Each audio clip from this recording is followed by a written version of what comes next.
Greetings again. I'm Clifford Bates, and we're returning to the second part of chapter 19 of Machiavelli's Prince. In the previous video, we looked at the first half. Well, it's not really the first couple. Let me see them.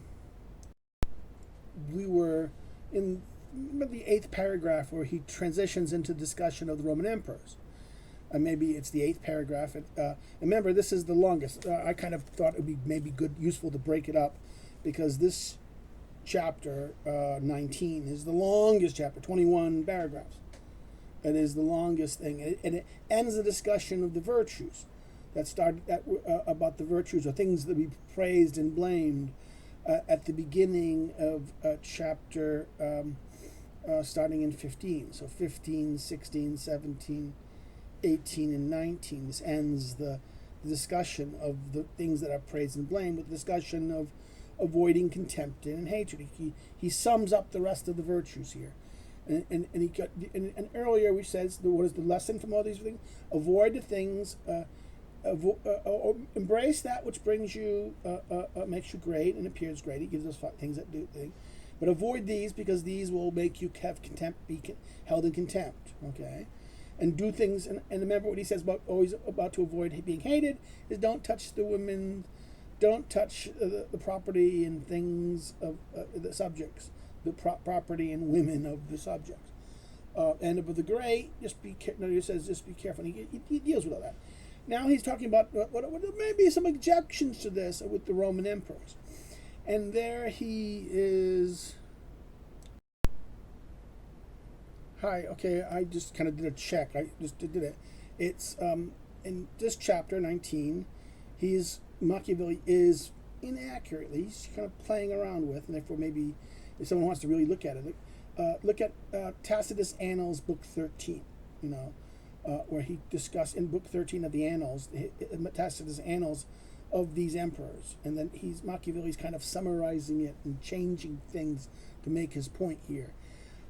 There's this big debate in scholarship where, the question of Machiavelli, Tacitus.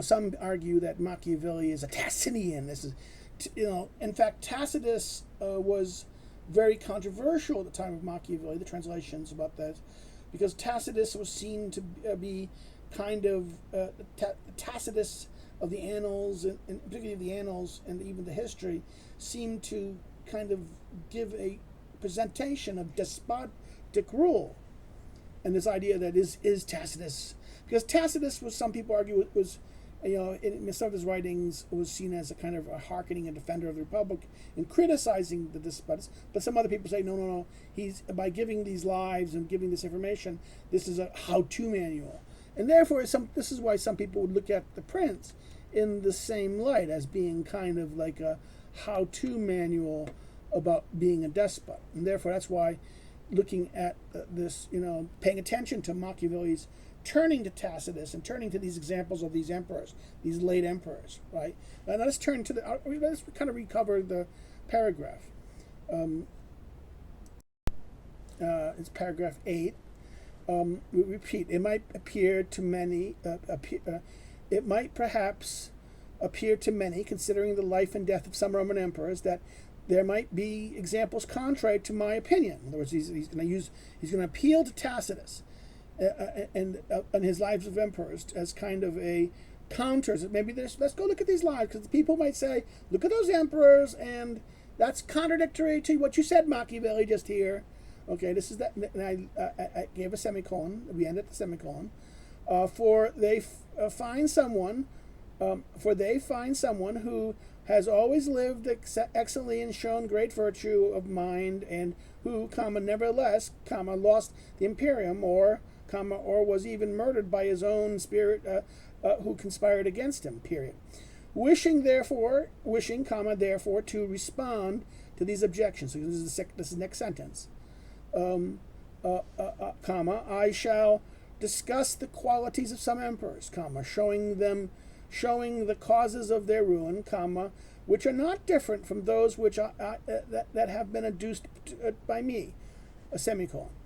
And in part I shall put it in consideration of those things which are notable for him who reads the actions of those times, period. In other words, if you read the actions of those times, he's going to pay attention. This is how he ends it. And I shall put in considerations to those things which are notable for him who reads the actions of those times.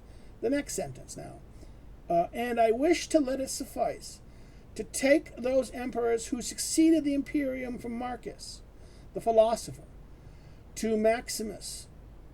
In other words, so therefore, he's looking at this period from the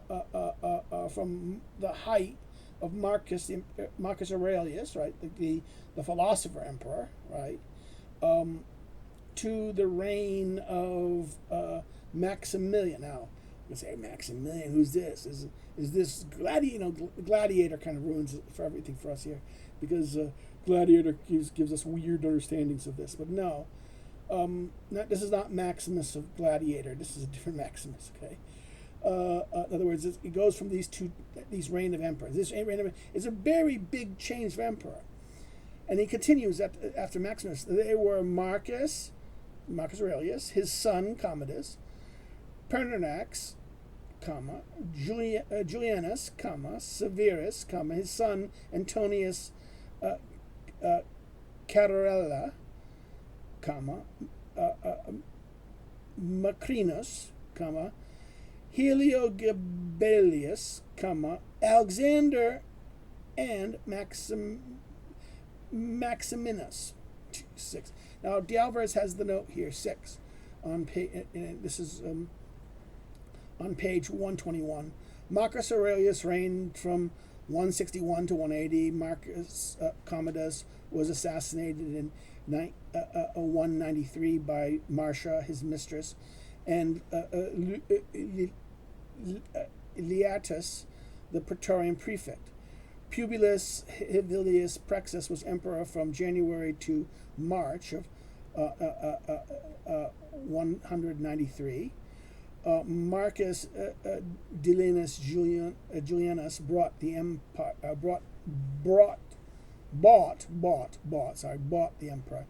empire March 23, 193 from Praetorian guards in a auction, and was murdered June 1st, 193.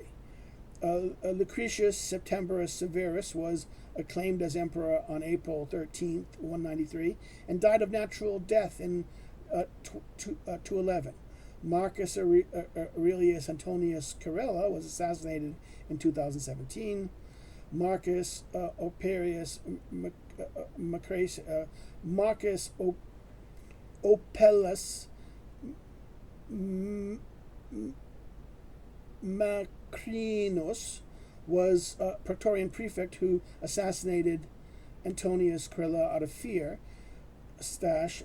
and was put to death in 218. D'Alvarez, again, this is D'Alvarez's account, background notes. Heliogabalus, born Varius Avitus Bassianus, was a hereditary priest of the sun god Emusa El Gabra. He was assassinated in 222. Marcus Aurelius Severus Alexander, the reign named of Alexanos, was only 13 on his ascension, and was always therefore under the influence of his mother Juliana Maximus. He was assassinated in 235. Cassius Julius Verus Maximus was assassinated in 238. So therefore, I said 20. He was the other one, Maximus. In other words, Alexander Alexanos was 235. So therefore, these are the dates. Chapter 19. Now he goes like this. I'm reading. This is the long note. It's on page. It starts at the start at the end of 220, page 121 of the D'Alvarez translation, and it ends on page the top of 124. So it's a significantly long note, And he goes about this is the longest chapter. The longest chapter will have the longest note in that, okay? In the Prince, and the longest chapter in the Discourses in Discourses 3, chapter 6. And Discourses, in other words, it is both the longest chapter in the Prince and the longest chapter in the Discourses. In Book 3 and Chapter 6 of Discourses, which also treats conspiracy. So conspiracies are the biggest chapters in both the Discourses and the Prince. That's a very interesting thing in that sense. But the direct discussion of conspiracies is relatively brief here, and must be a book dedicated to princes who are necessarily a little tender about such things. In other words, therefore, the discussion of conspiracy is very brief here, because princes are the Republic is more discussed, right? The rest of the chapter attempts to answer the objection of a reader might raise, that a prince of great virtue does not always securely establish himself. The issue might seem to be up the power of chance and weakness of virtue. The examples of a virtuous man overcome by chance would seem to be best founded among the Roman emperors. And the rest of the chapter is a review of the succession of the Imperium of Rome from 161 AD to 238 AD.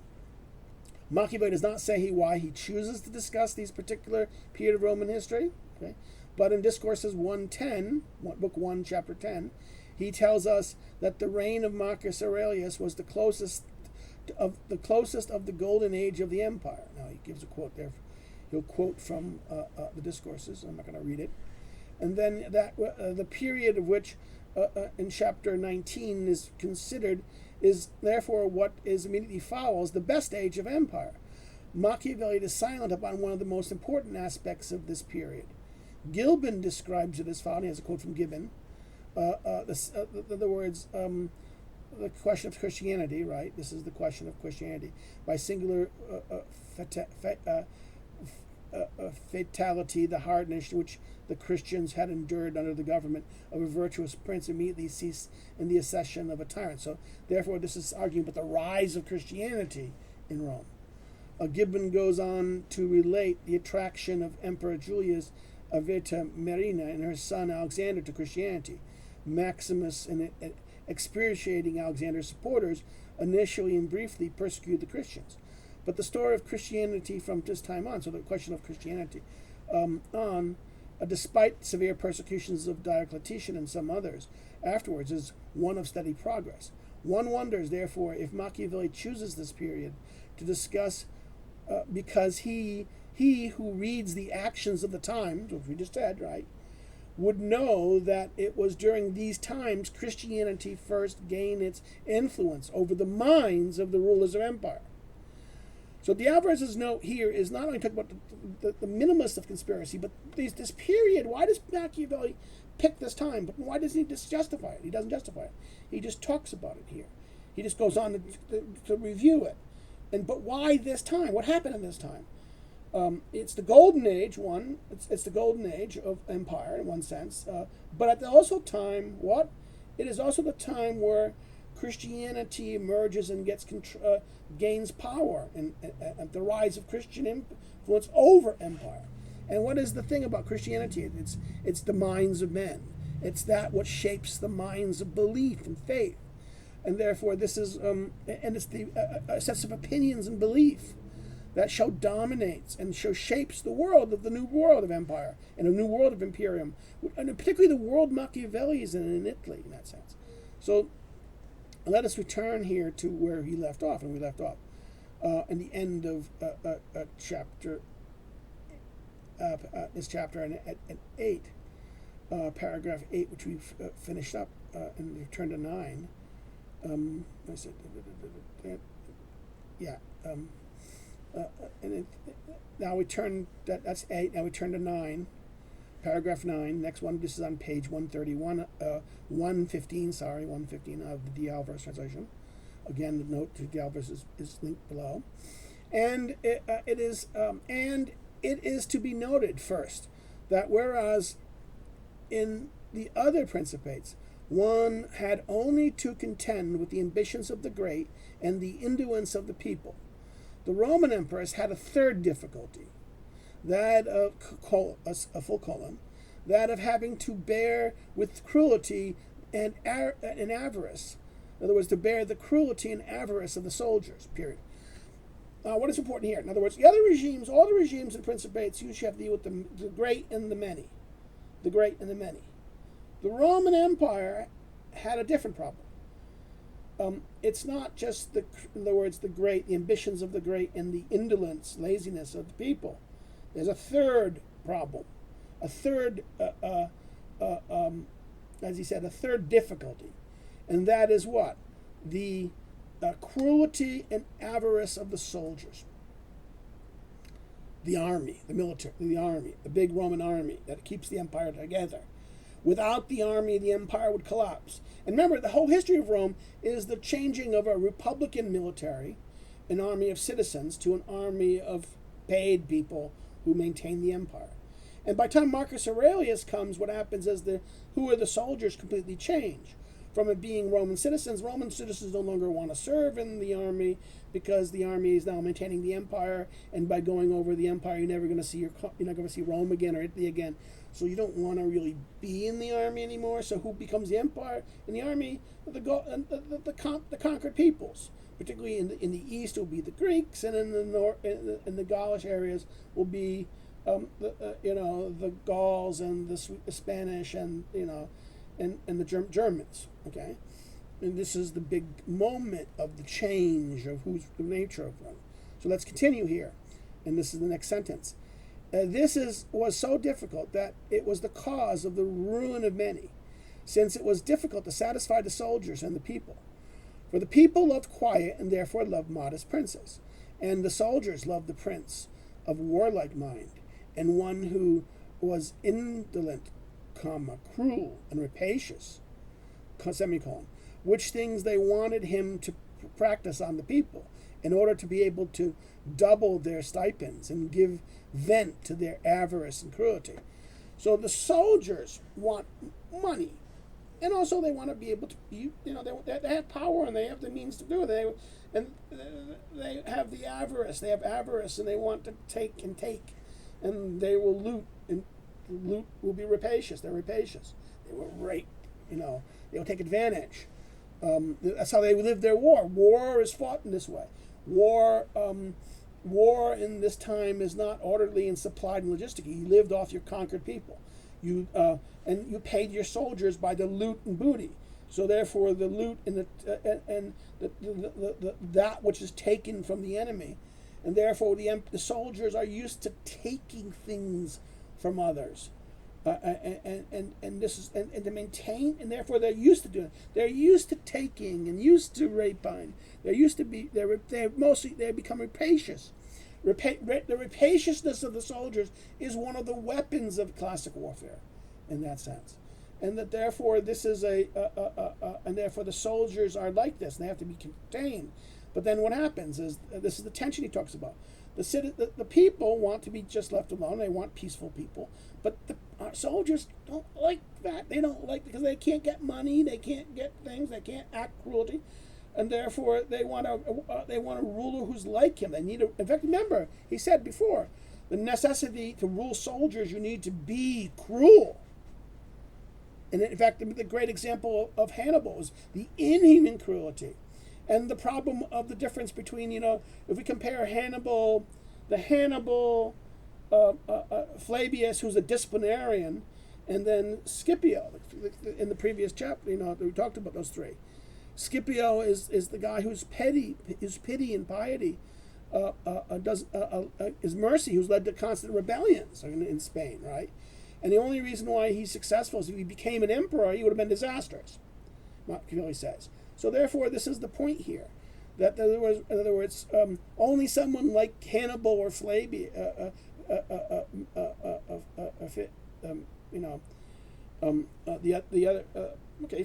Fabius, who effectively is Maximus, who is able to maintain discipline and maintain the army. But even Fabius would not go. Fabius doesn't have the ambition. It's Hannibal who has the ambition for greatness. And if he had succeeded, he made a better empire creator. Okay, And therefore, this is the point we talks about, right? That the soldiers loved princes of warlike mind and wanted one who was as indolent, cruel, and rapacious as they were. You know? The things they wanted him to practice upon the people, right? Which things they wanted him to practice on the people in order that they are able to double their stipends and to give vent to their avarice and cruelty. Okay. So therefore, the prince taking it out, using the army on the people, is there giving the vent on that. Okay. The next paragraph, the 10th paragraph. It starts, these things made it in such that those emperors were always ruined, who, by nature or by art, did not have a great reputation, comma, such that they could hold in rein the soldiers and the people, semicolon. And most of them, especially those who came to as new men to the principate, comma, knowing the difficulties of these two diverse humors, comma, turned to satisfying the soldiers, caring little about injuring the people. Period. So what is he saying? Okay, in other words, if you came by private men, you were private men. You didn't really know how to handle the soldiers and that stuff, so you let them do what they want against the people. Let them, the example is, therefore, only those who had a great reputation that could rein in the soldiers and the people were able to manage it.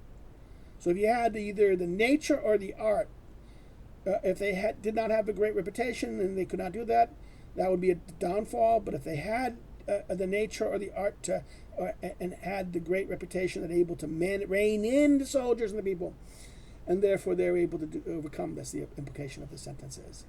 And therefore, and the difficulty of no two different humors, turning to satisfy the soldiers. Yeah, know the humors of both of those. The humors of the soldiers and the humors of the people. People want to be left alone. The soldiers run around pining thing. You have to be, and therefore you have to control the one, this is the two things he says in that sense. Because if you you give the soldiers what they want, the enemy people will hate you.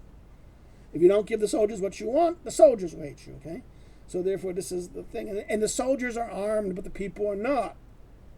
Remember the problem about the armed element, okay? Pardon, okay.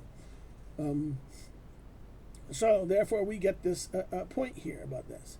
And therefore because there were the people who came into the private men not knowing how to, control the soldiers, just let them give vent, okay? What they caring little about injuring the people. Okay, that's how that sentence ends. Next sentence. The choice was necessary. For if princes are not able to escape from being hated by someone, they ought to first try not to be hated by the general body, okay?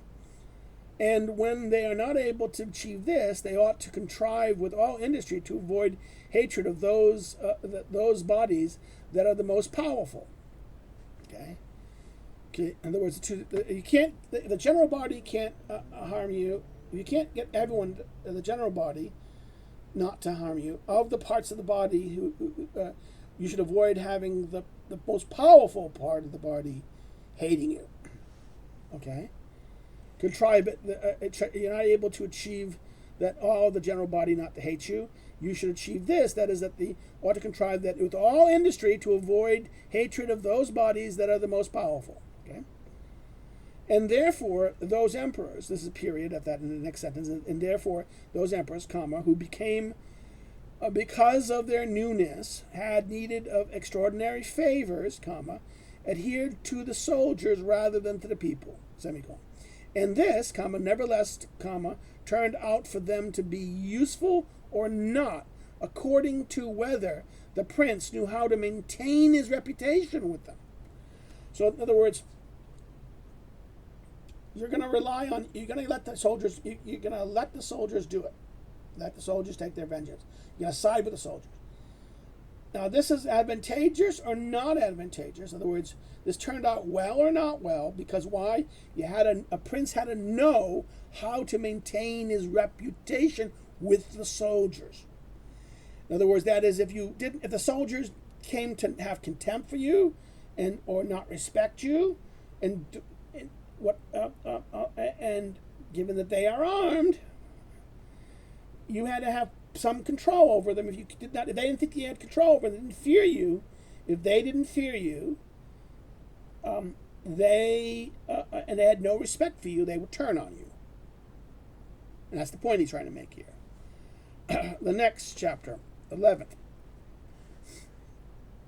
From these above-mentioned causes, it proceeds that Marcus, Prelax, and Alexander, all of modest life, lovers of justice, enemies of cruelty, human, benign, all except Marcus came to a sad end. Okay, in other words, of this, remember, this is go back to the list of emperors, right? This is we start out with a list of how many, if I remember correctly. It is going to be Marcus, Commodus, Pertix, Julianus, Severus, Antonius, 11, Carsus, Marcranius, Helganus, Alexander. So what? So it's about 10.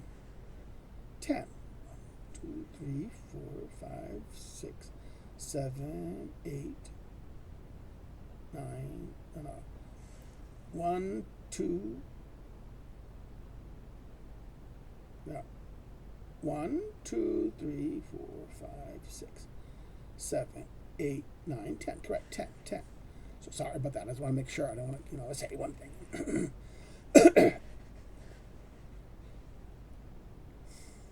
And in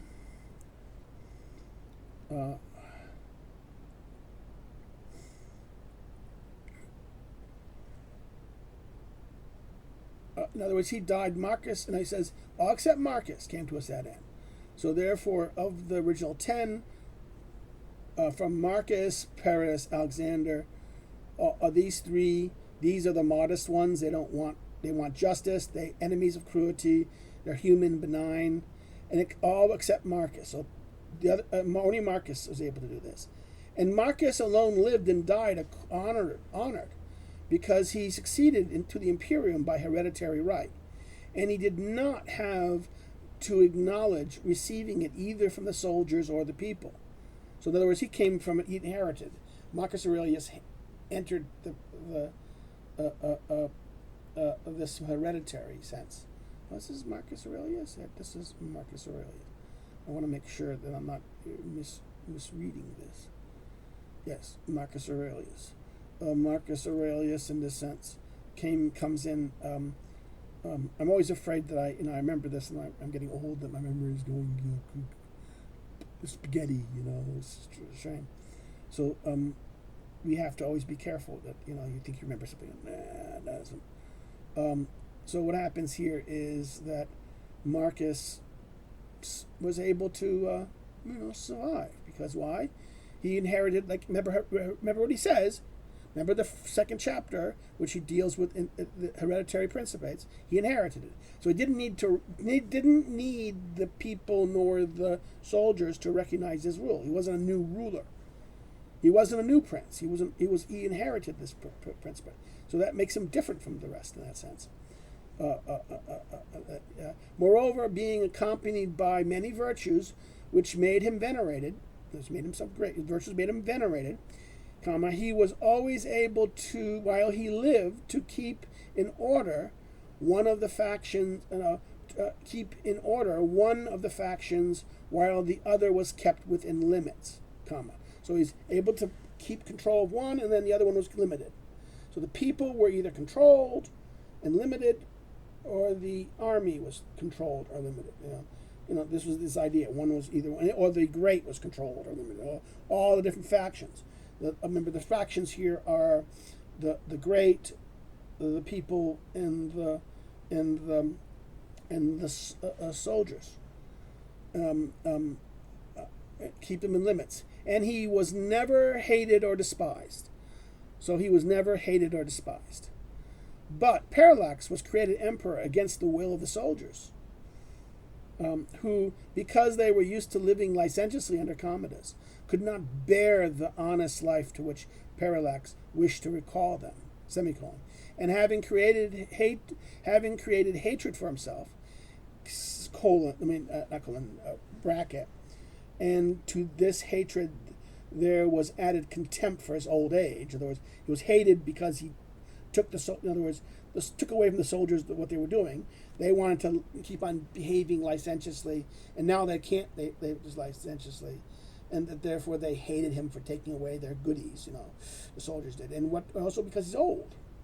So he was held in contempt for he was hated because of his old age. In other words, he was hated for taking the things but also was added his old age. In other words, like a little bit contemptuous.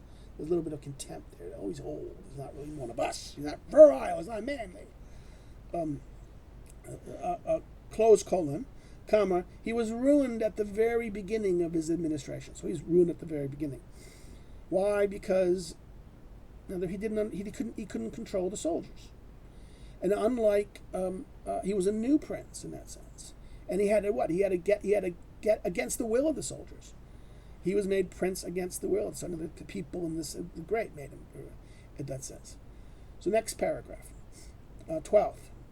And here one ought to note that that hatred is acquired by good works as well as evil one, and therefore, as I said above, a prince who wants to maintain the state is often forced to be not good, semicolon, sorry, when that body which you choose to maintain because you have the need is corrupt, whether it be the people or the soldiers or the great, you must follow their humor to satisfy them, / and then good works are your enemy. Okay, now this is the point here is the you here, and I think again the second familiar Machiavelli switches to the familiar you here. This is the why he makes it clear. He really switches to the you here. That body, in other words, when the body which you, my good friend, my intimate friend, choose to maintain yourself because you have the need, if that body is corrupt, so whatever whether it be the people, the soldiers, or the great, remember, who must you satisfy? The most powerful. So whatever group in your thing is the most powerful, and if they're the most powerful, and that your situation is you need that, you choose that, right? If whatever they are, the most powerful, you have to, this is actually kind of something different here than what he said earlier. Because remember, he said he could always control the great, but here he seems to imply that maybe you can't always control the great, particularly if they have the power. If the great really have the power, then what he said about that, use them to get in office and then betray them, and then side with the people, right? That's the discussion of earlier, right? Regarding the civic principate when he talks about that, right? In other words, it's because it's the choice between the people and the great. But in this case, the example is not the simple binary choice. It's you have the soldiers, which are the empire causes the third option problem, right? And whoever you depend on, the most powerful, if they're corrupt, you got to not, therefore what happens? If they're corrupt, then you're doing virtuous things is going to make you hated. This is why he said earlier, you have to learn how to be bad. You have to, in order to maintain your state, sometimes you'll have to be bad. And particularly when the powerful, or the part of the thing that the most powerful, which you have to satisfy, to keep hold, is corrupted. Be it the great, the people, or the army. Okay. In this case, this was the army, right? Now he says, let's continue. Those who choose because that you have the need is corrupt, whether it be the people, the soldiers, or the great. You must follow their humor to satisfy them. And then the good works are your enemies, period. But let us come to Alexander, who had so much goodness. Remember, he did two two good ones, right? We looked at of the three, Marcus, Parallax, and Exana. He just dealt with Parallax about his, in other words, old age and the virtue. But Alexander is another example here. Is his virtue, right? Alexander, who had so much goodness that among the other praises that were attributed to him is this one, that during the 14 years that he had the imperium, no one is ever put to death without a trial, semicolon. Nevertheless, since he was held to be effeminate and a man who let himself be governed by his mother, comma, and he never came to be despised because of that, and he came to be despised because of this. The army conspired against him and killed him. So even though the question is, he becomes emperor, but he becomes emperor when he's underage. And why? And he becomes emperor when he's underage and under the control of his mother. And because of his control, he's perceived as a mommy's boy. Who's the soldiers will hate him because of that. Mommy's boy, controlled by women. Anyone who's controlled by his mommy or controlled by the woman, the soldiers will have nothing but contempt for that. To be the sisterhood. Today in our world we have the sisterhood, right? People who play the game of kissing up to the sisterhood in order to get things. Well, the people who are necessary for the survival of the regime or the fight to go die, these people have nothing contempt for those kind of people. And therefore that's the problem. You have to be careful here. And if they're the armed element and they're the force that you're doing, you're going to not last long. Remember, this is femininity makes you despised by the soldiers. Remember that. Remember the thing we said before earlier. So therefore, what happened? So even though he lasted 14 years, now this is interesting because other guys didn't last that long. In other words, he was put to death. In other words, he was very just, but because he led by his mother, the soldiers, the army conspired against him and killed him. Okay. Next paragraph. Okay, now we turn to the 13th paragraph. Here he says, discussing now in contrast the qualities of commonness. Now, in contrast, in other words, in discussing now in contrast, we talked about the good ones, the nice, the human, the ones who had virtue. Now we're going to the qualities of Commodus, Severus, Antonius Carella, and Maximus. Comma, you, again, this is footnote, he has a footnote here. Again, why is this important? Because I want to see if it changes. I think it does. Again, he continued, the courteous, the more courteous one. The first one, he was, the previous point, he was intimate. Now he's going back to courteous, respectful. Here, in that the you here is more courteous, more formal. He goes that you will find them exceedingly cruel and rapacious, semicolon, in order to satisfy the soldiers, commas. They did not fail to inflict upon the people every kind of injury, comma, and all of them except Severus, comma, ended badly. So all but Severus ended badly. All the other ones, and remember, if all the other ones ended, the first three, the good ones, only one ended well, the other two ended badly, and that was Marcus, and that's Marcus Aurelius because he inherited. He did not come into the prince and had to satisfy them. He came into that. Now here is the question: why does Severus, only one who does not end up badly? All the other of these four, Commodus, Severus, Antonius Carella, and Maximus, the four of them all end up bad. Only one out of four, the three of them end badly. He doesn't. Okay, all of these are the one that let the soldiers indulge their cruelty against the people. Okay, in other words, he says you'll find them exceedingly cruel and rapacious. In order to satisfy the people, they did not fail to inflict upon the people every kind of injury. And therefore, all of them except Severus ends badly. For in Severus there was so much virtue that, maintaining the soldiers friendly, even though the people were burdened by him, comma, he was always able to rule happily, semicolon. For his virtues made him so wonderful in the view of the soldiers and the people, that the former remained in a certain way astonished and stupefied, and the others reverent and satisfied. So wait a minute, whoa, where have we heard this expression before? Astonished and stupefied. Remember that? It's not. This takes us all the way back to chapter about Cesare Borgia, right? The fortune one. We talked about fortune and Borgia. Now let's talk about this. And this has to deal with that line about the Duke and Marco Diorco, right?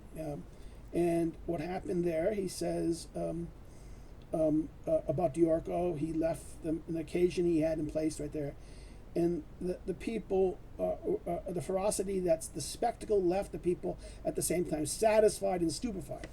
So one of the two things. In other words, here the thing about this is that his virtue allowed them to be astonished and stupefied, and the others reverent and satisfied. So in other words, this is interesting. So the other one, satisfied and stupefied together with the Cesare Borgia example. Here, they're separated, and what is connected here is that some are going to be astonished and stupefied, and others reverent and satisfied. But he achieves both. Okay? In other words, he keeps them, and again, the stupefied and satisfied. Again, echoing Cesare. And that example of Cesare's killing of Marco Diorco, and the cruelty of it allowed him to, stupefy many, because he avoided, he did that to kind of get rid of someone who's hated. Okay, so therefore this is the point here. Now this is, and therefore he does both. Okay, now next sentence, and because the actions of that man were so great and notable in a new prince, that was the example of a new prince, comma, again a new prince like Cesare. Okay. I would like to show briefly how well he knew how to use the persona of the fox and that of the lion, semicolon, which are the natures I said are above necessity for a prince to imitate. So remember, he said earlier in the earlier section about the two things about being able to act like laws and force, and then and a man must have to be both beast and that. But then again, of the beast, there's two beasts. There's the fox, who is the cunning one, and then who is afraid of wolves, he's defenseless against wolves, and the lion who is force. In other words, I think you should pay attention more force than majesty and greatness, but force and but also there's the idea of the lion's greatness and courage, right? But force, and the danger of lions is he's susceptible to snares and traps, right? And that where the cunning one can escape the traps, but the lion can attack wolves. So therefore, this is the ability to be both here, right? This idea that he's able to be both. Now he's, in other words, Severus is able to be both lion and fox. He was what? He knew how to use the persona of the fox and the lion. Now next, turn to the 14th paragraph. Severus knew the indolence of the Emperor Julianus. He persuaded the army, of which he was the captain in Savlonia, that it would be good to go to Rome to avenge the death of Perilax, who the Praetorian God had killed. Period. So he persuades his army that he's a captain. He's a captain of the army in Savlovina up north, and that Perilax has been just killed, and he says, and killed by the Praetorian God. So under this color, without showing any aspiration for the imperium, he moved his army against Rome, and was in Italy before his departure was known. So in other words, he didn't make it known to the soldiers. He didn't make it known that he was coming down there. So the Romans, the emperor, and the people who controlled Rome didn't know what was going on up there, and he kept it from his soldiers that he had ambition. Only the gods to fix to go down there because the Praetorian Guard killed the emperor. No, we got to maybe restore justice or restore order. So therefore, what happens? It's this idea that you have to do. He colored under this color without showing any aspiration for the imperium, empire, control, dominance. He moved his army against Rome and was in Italy before his departure was known. Paragraph, new sentence. After the arrival in Rome, he was elected emperor by the Senate through fear, and Julianus was murdered. Period. Remember, Julianus came to power, after Parallax, right? He was murdered. So therefore, and the Senate rewards him the emperorship. The Senate are the elites, right? The great. The Senate elect the Senate, not the people, the Senate. Remember, SPQR, the Senate and the people of Rome. So now the soldiers are the third party. This great here are the senators in the Senate class. The people are the masses, and the soldiers are the third element, right? And therefore, it's the great who put him in power, right? But the great are not the armed element. Okay, the armed, more powerful element is the army. So what does he do? After new sentence, he says, after this beginning, there remain two difficulties for Severinus. If he wished to make himself the master of the whole state, one in Asia, where Persanius Niger, the head of the Asiatic armies, had himself called emperor, and the other in the west, where there was an Albanus who also aspired to the imperium. There's two other people who aspired to the emperor. He's made emperor technically, and these two guys were one in the east who claimed the eastern province, Asiatic armies who claimed to be emperor, and then the one in the west who claimed to be emperor. Because he judged it dangerous, the next sentence, because he judged it to discover himself an enemy, both at once, he decided to attack Niger and to deceive Albanus. He wrote the latter that since he had been elected emperor by the Senate, he wanted to share the dignity with him and sent him the title of Caesar, and took him as a colleague by the resolution of the Senate. Period. So in other words, he deceives him. He sends him saying to him, I want you to be my co-author. I was elected by the Senate, but you're a great man. I want to share this with you. So, I'm sending you the Senate. I had the Senate ratify, and you're going to be kind of like the co-ruler, maybe. So I send the title of Caesar to him. And these things were accepted by Albanus as the truth. He then saw this as the truth. He was deceived. He bought the lie, deception. But after Severinus had conquered and murdered Niger, and pacified affairs in the east, he returned to Rome and complained to the Senate that Albanus little recognized the benefits received by him, had treacherously sought to kill him, and that it was necessary to go and punish this ingratitude. So what does he comes back after he defeats Niger in the east and restores control. He returns to the Senate, returned to Rome, and then goes to the Senate and says, Albanus showed, has contempt, complained that Albanus recognized the benefits and, had sought to kill him. He tried to kill me. He sought to conspire to kill me. So we have to go punish him and convince the Senate to let him go punish him, right? For the punish this ingratitude. And he went to find him in France and took from him his state and his life. So he took from him. Severinus goes to where he's located in France, takes control of the Western Empire, and kills him. Now this leads us to the next chapter. This is chapter 15. Not chapter, sorry. We're still chapter 19, paragraph 15. He who will examine the details, then the actions of this man, will find him the most ferocious lion, and the most austere fox, semicolon.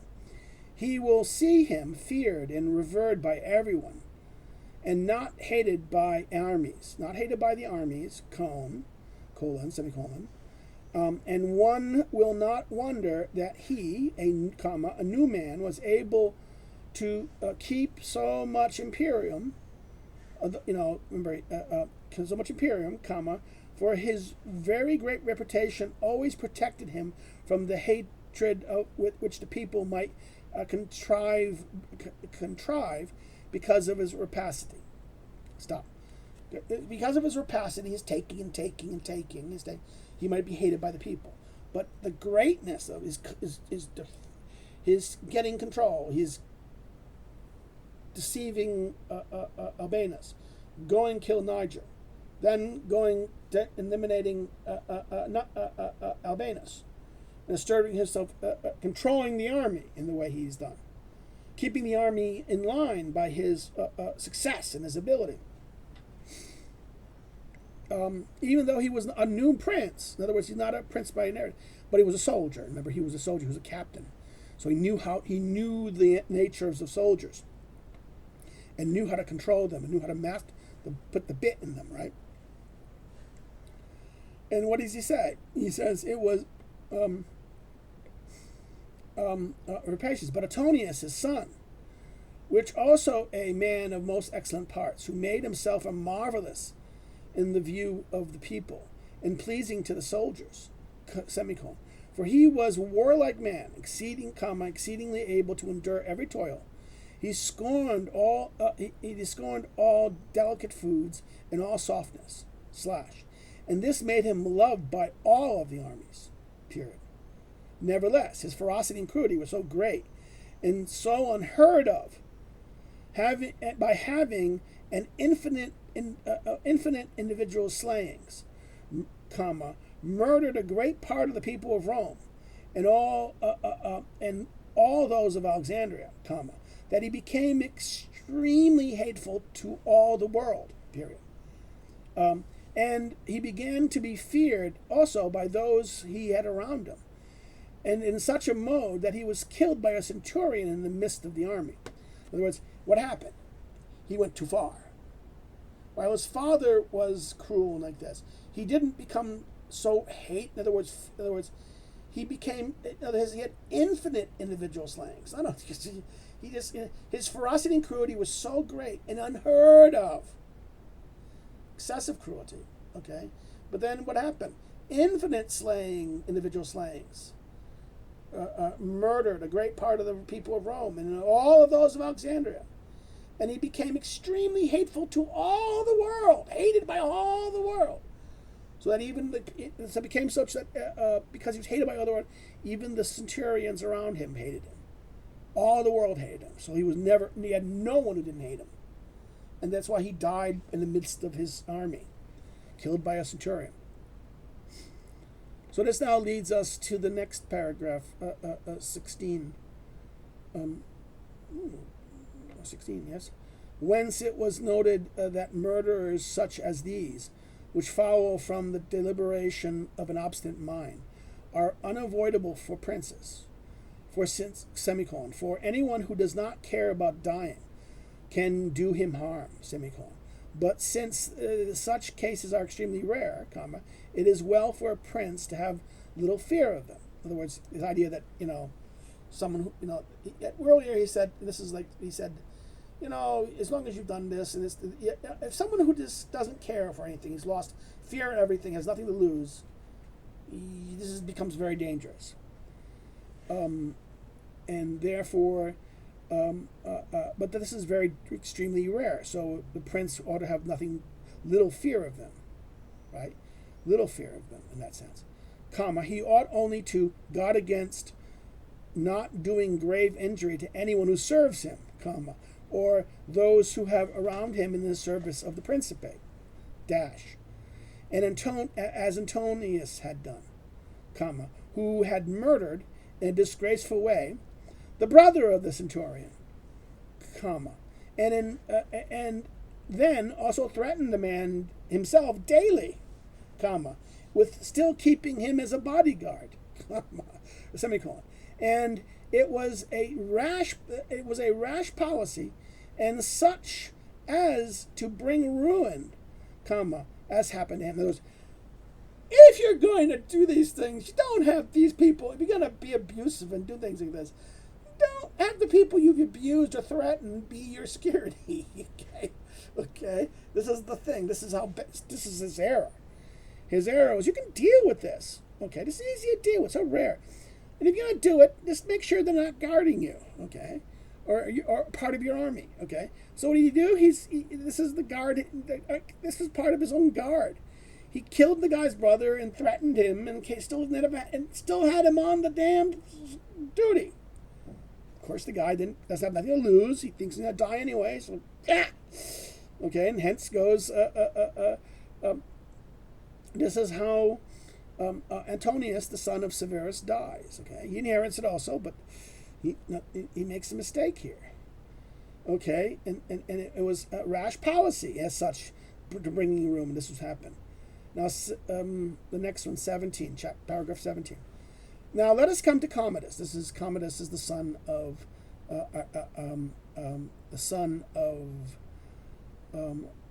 Marcus Aurelius, right? Of whom it was very easy to keep the imperium. Who was the son of Marcus, had it by hereditary right, as his father did. Semicolon. And it would have sufficed for him only to have followed in the footsteps of his father to satisfy the soldiers and the people. Period. But since he had a cruel and bestial mind, in order to practice his rapacity on the people, he turned to indulging the army and making them licentious. Semicolon. And on the other hand, in not keeping his dignity, descending often into the theater to fight with the gladiators, and in doing other things most base and little worthy of imperial majesty, he became contemptible in the sight of the soldiers. Okay, so he started letting the soldiers get their way because he was patient. Remember what he says? He had a cruel and bestial mind, and he wanted to practice his bestiality. So the soldiers became more licentious and like this. But what happened? He didn't keep his majesty of empire. He went so far to want to go to the gladiator game. He enjoyed killing so much and being bestial. He went into the games like a gladiator. Remember, the gladiators are slaves.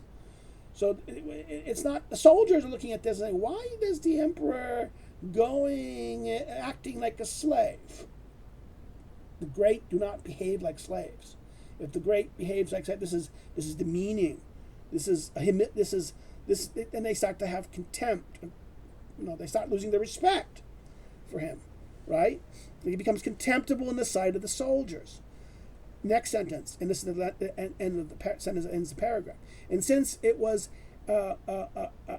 hatred on the one hand and despised on the other, he was conspired against and murdered.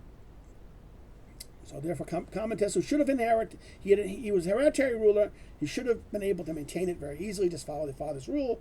Doesn't do this because his cruel and bestial mind leads him to act viciously. The people hate him, and therefore, because of this, and the great will hate him also because he's being rapacious.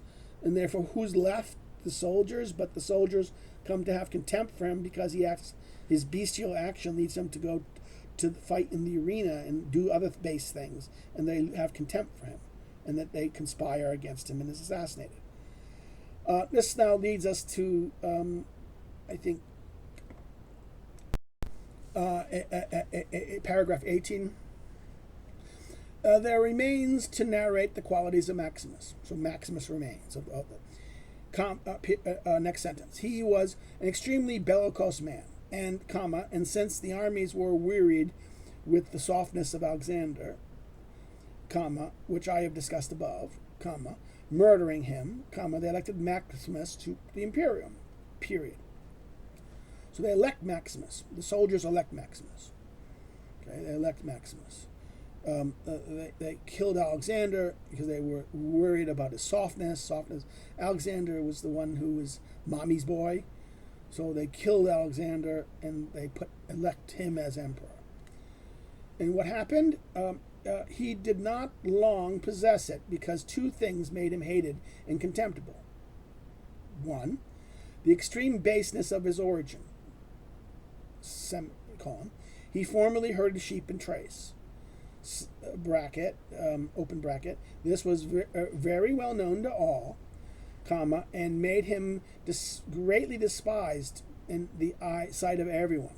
Close bracket, semicolon. And the other, comma, his having deferred going to Rome to take possession of the imperial seat at the beginning of his principate, comma, and he gained for himself the opinion that he was exceedingly cruel, having through his perfects, in Rome and in every other part of the empire, practicized many cruelties, conducted many cruelties. So, in other words, so therefore, this in this sentence, what happens? He was what? He had low birth. He was a sheep herder. Everyone knew this. Second, he became hated. Why did he become hated? In other words, he deferred going to Rome, take possession of the thing right away. His new principate. And instead, he became held to be cruel because he let the people. He authorized his consuls, the people who take possession of. In other words, his prefects, the prefects, in Rome and other cities to exercise cruelties. And then he had the reputation. He gained the reputation of cruelties because of that. Again, this is the opposite of Caesare, right? Caesare, first thing he does, kills the people who did the cruelties so that he doesn't get blamed for them. Well, he doesn't do this, and therefore he gets the blame. So what happened?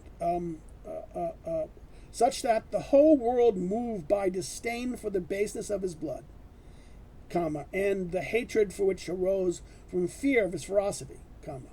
In other words, he got the reputation of, because of the cruelties done by the soldiers, his underlings, both in Rome and other cities, and because he didn't deal with it, he got the blame, and because of this, they became feared. The very cruelties I've seen seem to be his policy, him, and therefore, they become what people become fear of that cruelties. They become so fear that the whole world hates him in a sense, right?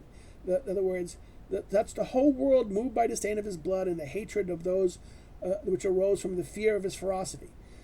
Africa rebelled first, and then the Senate with all the people of Rome, semicolon.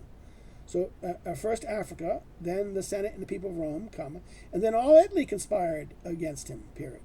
So Africa first. Then what happens? The Senate and the people of Rome, the Senate and the people, these are the great and the people, turn against him.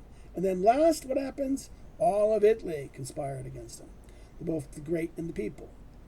So what happens? His own army joined these. His army joined them. Why? Because he's a damn sheep farmer. Soldiers don't going to respect that. It was besieging Aurelius and finding it difficult to conquer. The soldiers were trying to besieging the city, find it difficult to conquer. Disgusted with his cruelty and seeing that he had so many enemies, it came to fear him less and killed him. Now he says, okay, I do not wish to reason about either Helioglobus or Macrinus or Julianus, who, by being wholly contemptible, were immediately extinguished. In other words, people just once they get power and they don't even last long. They are immediately, once they get power, they extinguish. Because why? They were wholly contemptible and were immediately extinguished. Semicolon. But I shall come to the conclusion of this discourse. In other words, but I shall come to the conclusion of this discourse. And next sentence. And I shall say that princes of our time have less of this difficulty of satisfying the extreme demands of the soldiers in their government, comma, because notwithstanding that they have to show them some considerations, comma, yet the difficulty is quickly resolved, For none of these princes has armies which altogether deeply rooted in the government and the administrations of the provinces, as were the armies of the Roman Empire. So therefore, modern states don't have this problem that the Romans had, because their armies are not as great and big and so tied to the administration of their state as was the Roman army to the state of the empire. Okay, to maintain the control. The state of the empire was not only Rome, but also all over the provinces. Therefore, the army played the role of administration and holding the empire, this vast homogeneous structure, not homogeneous structure, sorry, heterogeneous structure together. Okay, this vast heterogeneous structure of the empire was held together. The administration was the army itself. The army was some administrators, but the most body that was ministering and keeping control of this were officials under control of the armies in their regions. And from the Roman Republican days, the proconsuls, right? The proconsuls were all over the place. They first were controlled by the Senate, and later controlled by the emperor, right? Now, this is the reality of this. He says that. In other words, there were the differences that our modern times don't have the same problem. Now it continues. And therefore is necessity then to satisfy the soldiers more than the people, because it was the soldiers who could do more than the people. Semicolon. Now it's more necessary for our princes, except the Turks and the Sultan, to satisfy the people rather than the soldiers, because the people can do more than these. So most modern states, most modern things, the real threat is the thing. The only modern example he says that isn't is a Turk and the Sultan. And this is again the footnote 10. The Sultan is the Sultan of Egypt, who was then ruled by the Mamelukes. The Turk possibly refers to Solomon I. Solomon marched to Egypt and annexed it to the Ottoman Empire in 1517. The state of the Sultan is also that of the Caliphate, the spiritual authority of Islam, which Salam took over, and combining it in the person of the Turkish Sultan, both temporal power and spiritual authority. Solomon I praised in the Discourses, Book 1, Chapter 19, where in context of that of the difficulties of providing for the succession. The comparison, this is the Alvarez on page 124, footnote 10. The comparison between the Caliphate and the pontificate leads inevitably to the question of whether or not it is possible for the pontificate to become like the Caliphate, especially after the enterprises of the Borgia and Julius II, which gave the church temporal power. Okay, and then see chapter Ecclesiastical Principates above, chapter 11 that we talked earlier, and then also his Florentine Histories, Book 1 in chapter 23. To the end, okay, to the end of the book, about the question of the church is becoming like the Cephalid. This is a very interesting point that Alvarez raises about Machiavelli here, about the connection of this. Okay, so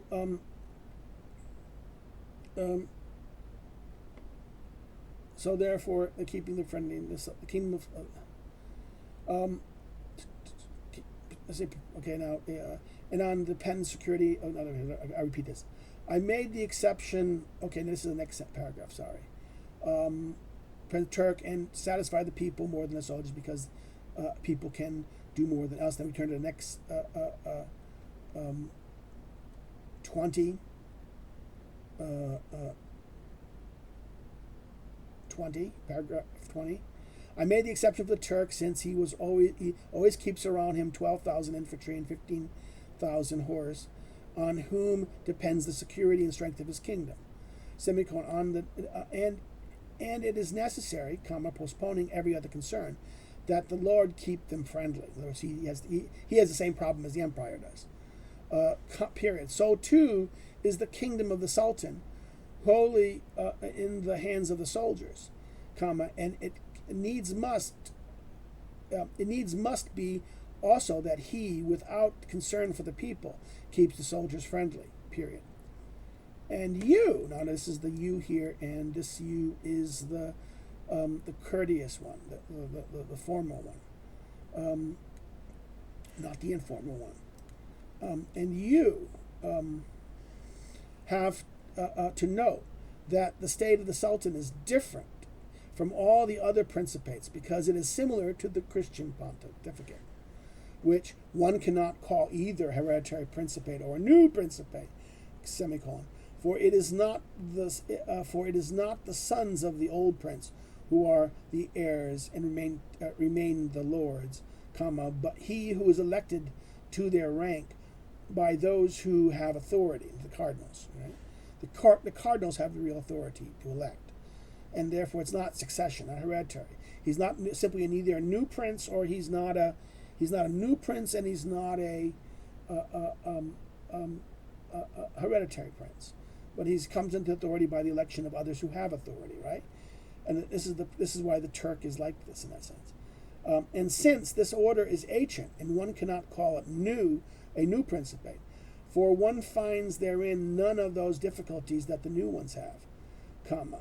For though the prince is new, the orders of the state are old and ordained to receive him if he were as if he were the hereditary lord.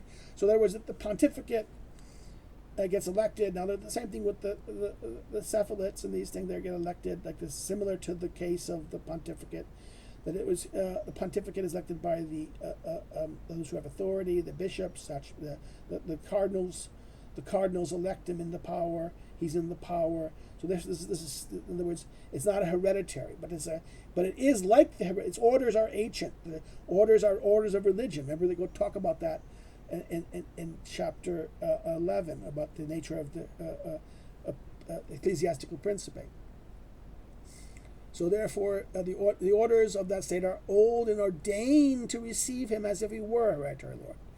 Now this leads us to the conclusion paragraph. This is paragraph 21. But let us return our matter. The matter here is, D'Alvarez gives the footnote, the matter here is the significance of Machiavelli's, in other words, he's going to return to the discussion. Therefore, this whole thing about emperors has been a long digression, a very long digression. The discussion of Tacitus' examining of the emperors. This has been the original conception here was the dangers of conspiracies. It was very brief, and now he had this long discussion of the counter examples, right? And then, but this is not something that we relevant to us. Maybe it's relevant to the Turk and the Sultan and the Pope, but not to most princes. And now he's going to return to the discussion of where we left off. A new sentence. New sentence. I say that whosoever, okay, I say that whosoever will consider the discourse written above will see that either hatred or disdain was the cause of the ruin of the emperors named above, semicolon. And he will also know how it came about that though part of them proceeded in one mode, and in part in the contrary, comma, whichever mode they proceeded in, the one that one of them came to be happy and the others came to unhappy. In other words, therefore the mode, we have to know the mode, right? The different modes. They either keep the people happy or not keep the soldiers happy, right? Keep the people happy, keep the soldiers happy. You know, and he had to pick one mode and he had to stick with it and maintain it, right? He says, and that therefore he came, whatever mode they proceed in, the one that of them came to a happy and the others to an unhappy. For Parallax and Alexander, they were new princes, comma. It was useless and harmful to wish to imitate Marcus, who came to the principate by hereditary right, comma, semicolon. And simultaneously for Coranda, Commodus, and Maximus. It was a very precarious thing to imitate Severus, comma, since they did not have sufficient virtue to follow in his footsteps. So therefore, in other words, you can follow, you have two examples. The two examples here, the two options that ended happy is Marcus and Severus. These are the ones, only one that end up. Of the 10, these two end up happy. One is virtuous and the other is cruel. right? One, the virtuous one, because he was hereditary. The other ones who are virtuous, they're all disasters. Of the cruelties, he's able to do it because why? His virtue.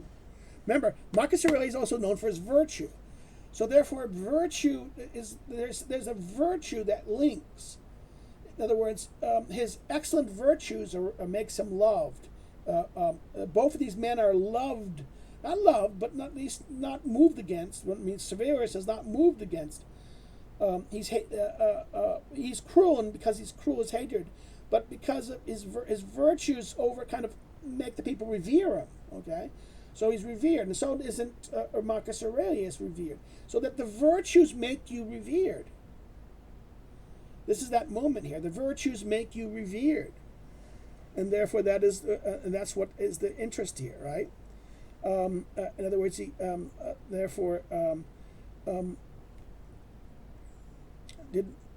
and the new prince, in other words, therefore and Severus did not have the virtue to follow in Severus's footsteps, right? Next sentence.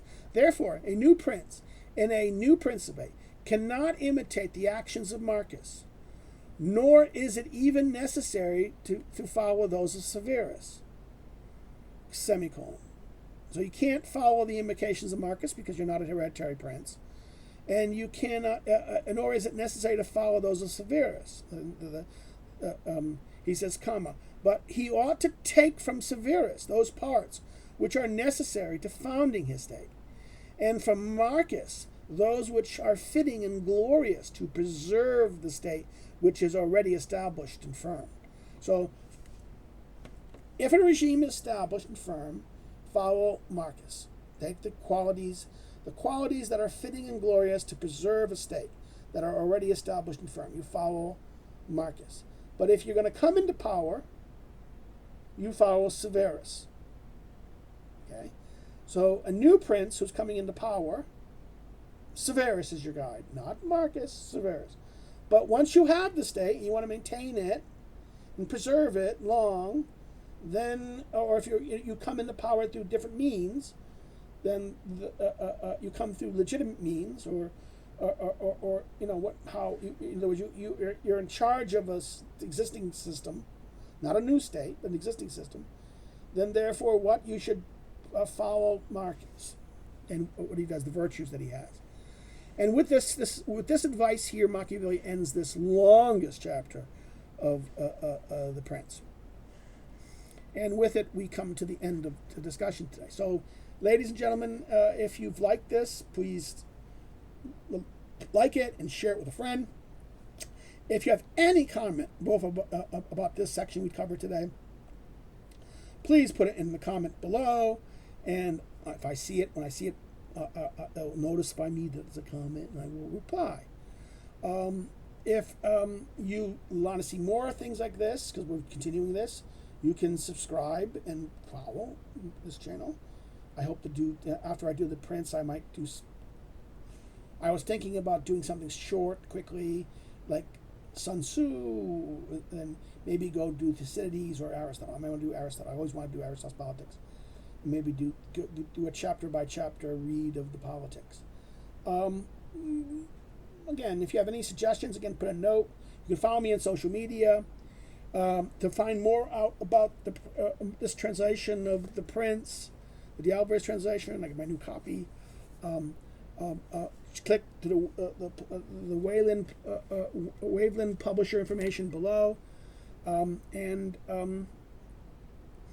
Again, I said follow me on social media. I hope you have a good day. Okay? Take care. Bye-bye.